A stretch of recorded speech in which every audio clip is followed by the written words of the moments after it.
புவி அதிர்வலைகள் பற்றி பார்த்துடலாம். புவி அதிர்ச்சி அதிர்வலைகளை உண்டாக்குகிறது. தான் ஊடுருவி செல்லும் பாதையை பொறுத்து இவ்வதிர்கள் 3 வகைகளாக பிரிக்கப்பட்டுள்ளது. பார்த்துங்க, முக்கியமானது 3 அலைகள். முதன்மை அலைகள் பிரைமரி வேவ்ஸ். முதன்மை அலைகள் மற்ற அலைகளை விட வேகமாக பயணிக்கக்கூடியது. முக்கியமான பாயிண்ட்டு, முதன்மை அலைகளை புவியோட்டினை முதலில் வந்தடைகிறது.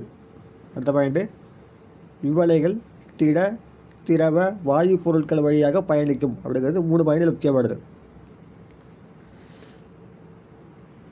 அடுத்தது, முதன்மை அந்த அலைகளோட சராசரி வேகம் 5.3 கிலோமீட்டர் முதல் 10.6 கிலோமீட்டர் வரை வேறுபடும் அப்படின்னு கொடுத்துருக்காங்க. அடுத்தது, இரண்டாம் அலைகள் செகண்டரி வேவ்ஸ் கொடுத்துருது. இரண்டாம் நிலை அலைகள் திடப்பொருட்கள் வழியாக மட்டுமே பயணிக்கக்கூடியது. இக்குறைக்கலைகள் பயணிக்கும் திசைக்கு செங்குத்தாக புவியில் அசைவினை ஏற்படுத்துகிறது. செங்குத்தாக அசைவினை ஏற்படுத்தும் அலை எதுன்னு கேட்பாங்க. இரண்டாம் நிலை அலைகள்.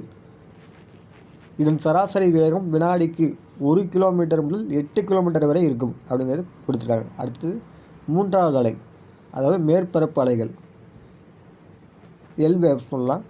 மேற்பரப்பு அலைகள் முதன்மை அலைகளை போன்று காணப்படுகின்றன.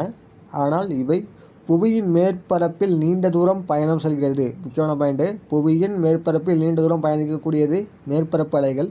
இவ்வலைகள் மற்ற அலைகளை விட வேகம் குறைவானது. இவை அதிக அளவில் அழிவை ஏற்படுத்தும்.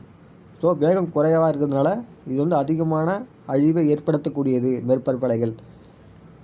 இதன் சராசரி வேகம் வினாடிக்கு 1 கிலோமீட்டர் முதல் 5 கிலோமீட்டர் வரை இருக்கும். இது 1 to 5. இரண்டாம் நிலை அலைகள் 1 to 8. முதல் அலைகள் 5.3 to 10.6. ஞாபகம் வச்சுங்க.